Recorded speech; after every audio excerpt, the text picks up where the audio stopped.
Today on Discover Wisconsin, we're celebrating some of the unique events and festivals you can find in Northwest Wisconsin. Join us for this special episode as we discover the awesome history, excitement, and culture you can experience in this beautiful part of the state.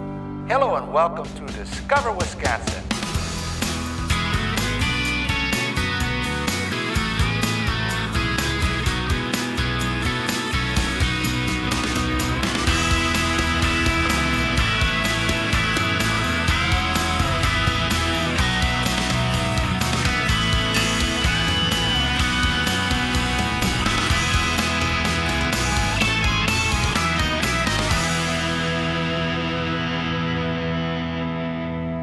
Today we're visiting Oulu, Ashland, and Highbridge to discover a few of Wisconsin's best hidden festivals.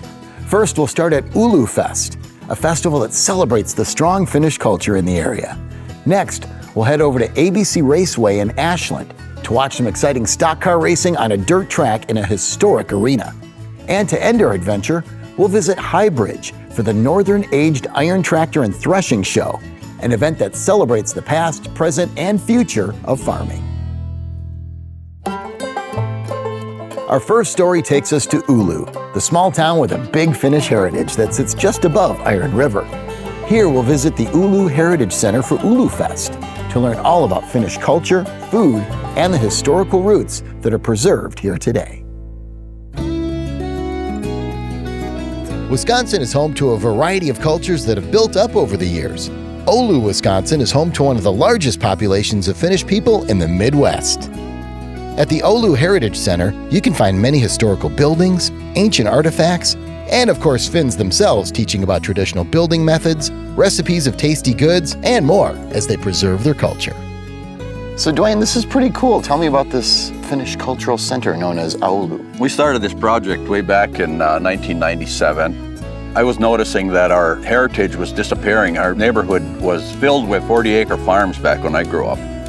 There were very few of them left, so what we wanted to do was preserve some of those Finnish construction techniques and buildings and artifacts so the future generations would know what it was like here. It was predominantly a Finnish community when I grew up, probably 80%, but it was really one of the 3 largest Finnish settlements in the state of Wisconsin. We all know Oulu is number 1, I think. Well, it's funny because the UP in this part of Wisconsin probably has the highest concentration of Finnish Americans of anywhere in the nation. So it is important to preserve the culture in this area. Tell me a little bit about the buildings around here. The house we're looking at over here, this was the cutover, the last of the big pinery. The late 1800s and the early 1900s. This was really the only land left up here that could be developed, and it had been hacked over by the logging companies. So this is part of the Finnish construction techniques you're talking about? Correct. Okay. Absolutely. Yep. All these houses back then, particularly in this area, were constructed with the full dovetail notch corners, all hand-hewn. We've got about a dozen buildings right now. Started on that project, restoration, in 1997. This property has been in our family continuously for well over 100 years here. My grandfather was a blaster in the mines, was very proficient at clearing land. My mother used to say you could tell when it was spring because you could hear the explosions going off all over the neighborhood. All the farmers were blasting these stumps out so they could start farming here. In Finland, they practiced primogeniture, which meant when the elders passed on, only the oldest son was able to inherit the property. You couldn't even own land unless you were the oldest son in Finland, so they immigrated over here to be able to own property. It was very, very important for them. So they farmed here, and some industries were built around here too. Logging was a big industry here. After the big pinery was gone, logging continued with the second growth timber for many, many years. Now, people that live here work in the education profession and a lot of the technological places up there in the Twin Ports. So you have enough access to Duluth and Superior to be a place where people can live and still access their jobs there. Correct. Finnish phrases can be heard around the center, but one in particular has me curious. I keep hearing and seeing this phrase "sissu," and I want to learn what it means. So I'll head over to the schoolhouse to find out more. Sissu is a Finnish term for determination, not giving up when things get tough. So it's a really good mental health attitude to have. We like to try to instill that in our kids too. Good, and with winter you need it sometimes. Absolutely. Right? So students are back here and they're actually cooking today. They are, yes. During our summer school sessions, we are passing on our traditional Finnish foods. Today we're serving moyaka. which is a Finnish beef stew, and a kalamoyaka, which is a traditional fish stew. We also have pulla, which is a cardamom bread, and some rieska. They're learning their culture, they're learning their cuisine, and they get to share it today here at Oulu Fest. Absolutely. I think I found some of my sisu here with Dwayne as I experienced the Finnish heritage of Oulu. You can find little bits of the world in all kinds of corners and pockets all over Wisconsin. So you speak Finnish yourself still? I still can get by. We've had many visitors from Finland that have stopped here. There's probably 7 or 8 of us in the community any longer that are fluent enough to speak Finnish. They can tell right away what part of Finland my ancestors came from just by the dialect that I use when I speak Finnish. Dwayne, how do you do 1, 2, 3 in Finnish? Yksi, kaksi, kolme. Yksi, kaksi, kolme. Oulu is actually one of the larger cities in Finland, so it is pretty cool that there's an Oulu, Wisconsin that reflects that connection. Yes, and in fact, we've received inquiries from Oulu, Finland about establishing a sister city relationship with them. That's cool. Which is kind of exciting. But, I've cautioned them that it's a township and we've got about 400 people versus 300, 400,000 people over there in Oulu, Finland. Yeah, Oulu's about the size of Madison, so yep. Just for scale. It's a very popular landmark, the Oulu Rock. That was painted probably back in late 40s or early 50s. When it gets weather worn, people are quick to polish it up again and put a new coat of paint on it, and away we go. People know something about Oulu when they see that rock. They know that it kind of gets us notarized. That's your call to attention for people driving on US 2. Correct, yes. Typically, people get to see the whole township when they turn at the Oulu Rock. By the time they get back over to here, they pretty much toured the whole area because they make a wrong turn. You can get an accidental full tour of the township. Exactly. These yearly events center around the heart of celebration. Seeing family and friends at these events is a reunion for all those near and far as they share in story and freshly made food. This celebration of pride and Finnish heritage echoes in the next year, where folks will keep building, educating, and always celebrating who they are.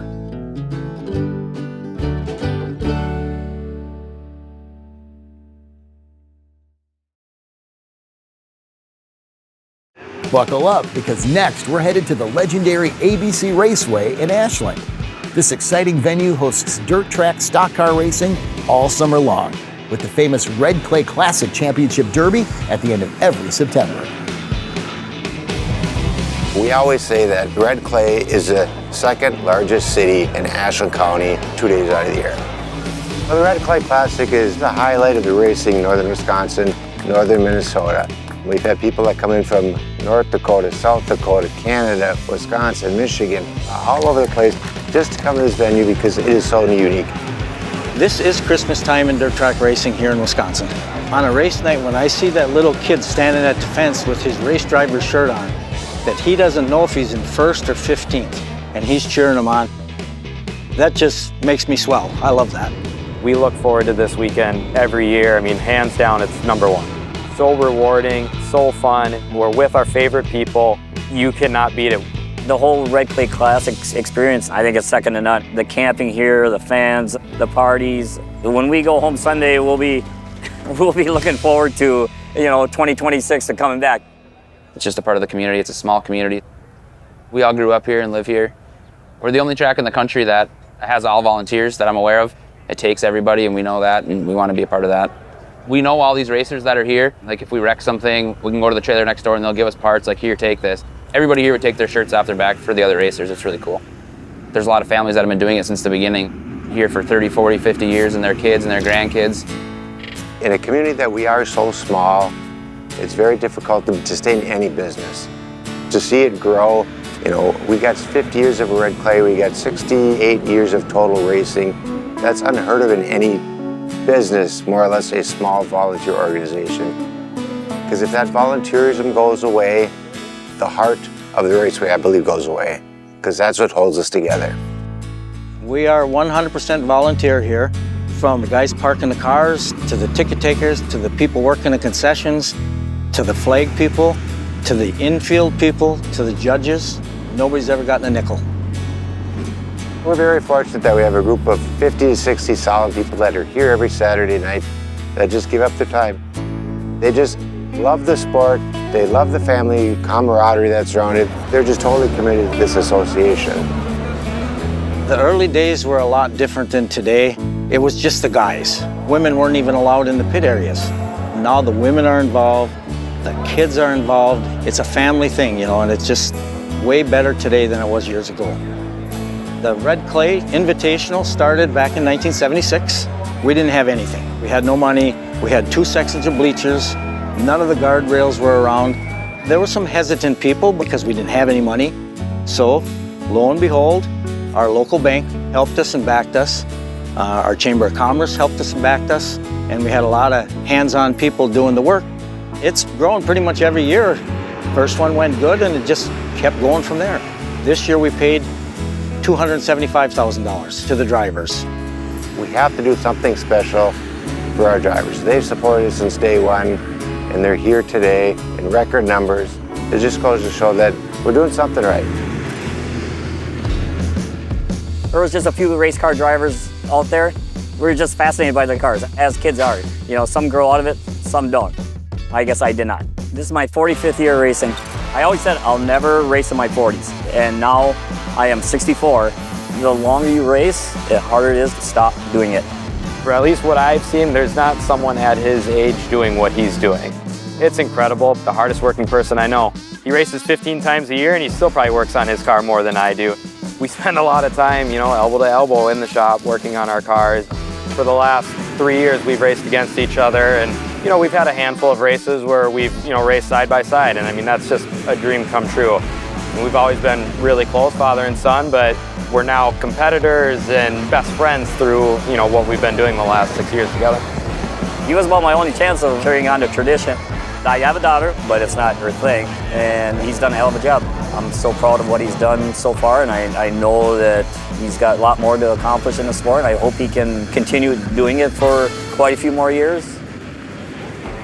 My grandpa raced when I was 4 or 5 years old. My uncle was racing all the time still, and that's where I got my love of racing for sure. I started when I was 14. Took a couple years off in between with college and things like that, but for the most part, 17 years I've been racing here. I have a 3 and a 2-year-old, and they can start go-kart racing at 5, so we'll be getting a go-kart pretty soon here, I think. Is there like one moment that sticks out on this track for you? Hopefully that moment will be this weekend and we can win this Red Clay Classic, because no one in my family ever has. For us, because it's our home track, it's like the Super Bowl. I always said if I could win this, I would retire. I mean, this is the weekend to do it, so.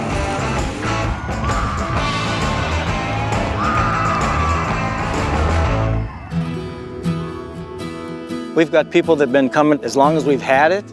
They say it's not just a race, it's an event. Once you get into it, you're a family. It means everything to me. And might get teared up because this is probably my last year.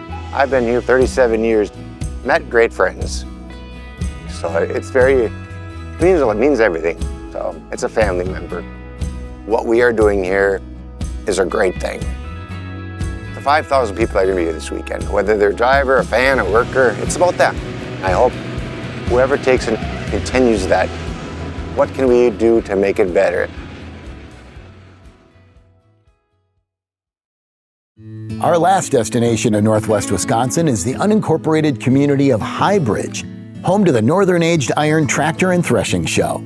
Here you can find vintage tractors, antique farming equipment, games, food, education, and so much more, all honoring the past, present, and future of our farmers. If you're a fan of history, antique machinery, tractors, and all things farming, then we've got the perfect Northwoods event for you, happening on the third Saturday of every September. So we're at the Northern Aged Iron Tractor and Threshing Show here in Highbridge, Wisconsin. This is our 20th anniversary. For an event this size, it takes an army of volunteers to pull this off. We have hopefully something for everybody. We have, of course, the raffle tractor, which we raffle that off each year. $100 in cash and a pedal tractor, plus a few other small prizes. In the brown trailer, you'll see the food booth. Beyond that, the sawmill. Next to that, in the corner, we'll have the blacksmith shop. We will have games for kids. We have traditional games over here, but then we also have pedal tractor and the diggers, the tractor row, thrashing demonstrations, some binding, a scavenger hunt, and my favorite part of the tractor show is the kids' games. Watching the kids get excited about the tractors because, you know, our biggest challenge is our population of club members is an older population. So we're doing what we can to encourage that youngest generation so that they will take over the jobs that we're doing now. I love the Northern Age Iron Tractor Club. It's just something I don't want to see go away.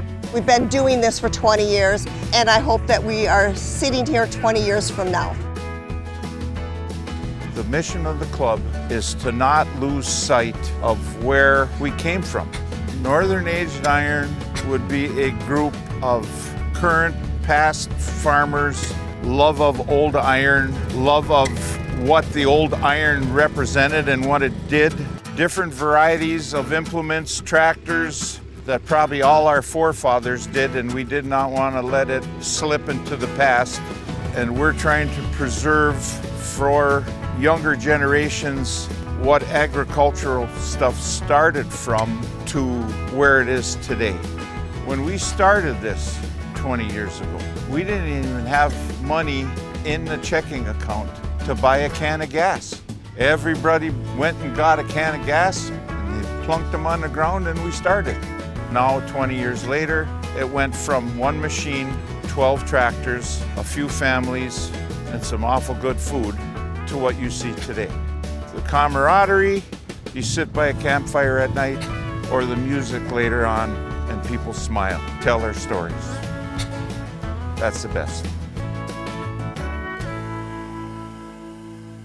The Northern Aged Iron community is so strong that some families are already in their third generation of membership. And for some, preserving this knowledge is just as important as teaching it. I have my mother-in-law, Jean Krause, my husband, Jeff Krause, and one of my sons, Austin Krause. These guys, they run like the corn equipment, and wherever I'm needed, that's where I go. If it's sitting on the tractor getting ready to stop it, or on the wagon throwing corn stalks, I'm a helper. I just like spending time with my family doing work. Grew up on a farm myself, and it's just nice to continue that. I'm a country girl. I hope more younger people will get involved, more women. It's just nice to see a few extra women out here doing some of the work also. With the past so beautifully preserved, the future is looking bright for the Northern Aged Iron Club and the Tractor and Threshing Show. Well, I was the vice president for a few years, but now my role is I'm the oldest one there.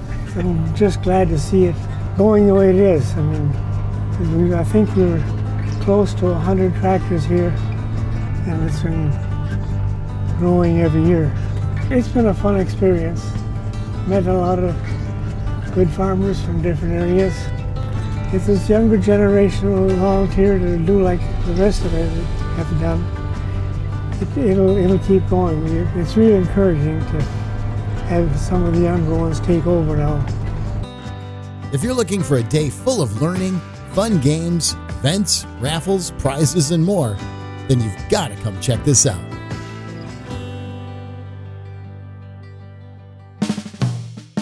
If you're looking for some new events this year, then you have to come discover the incredible options these small towns have to offer. No matter what you choose, you'll surely be surrounded by tons of fun, passion, and excitement from those supportive communities. Thank you for joining us on this special episode of Discover Wisconsin.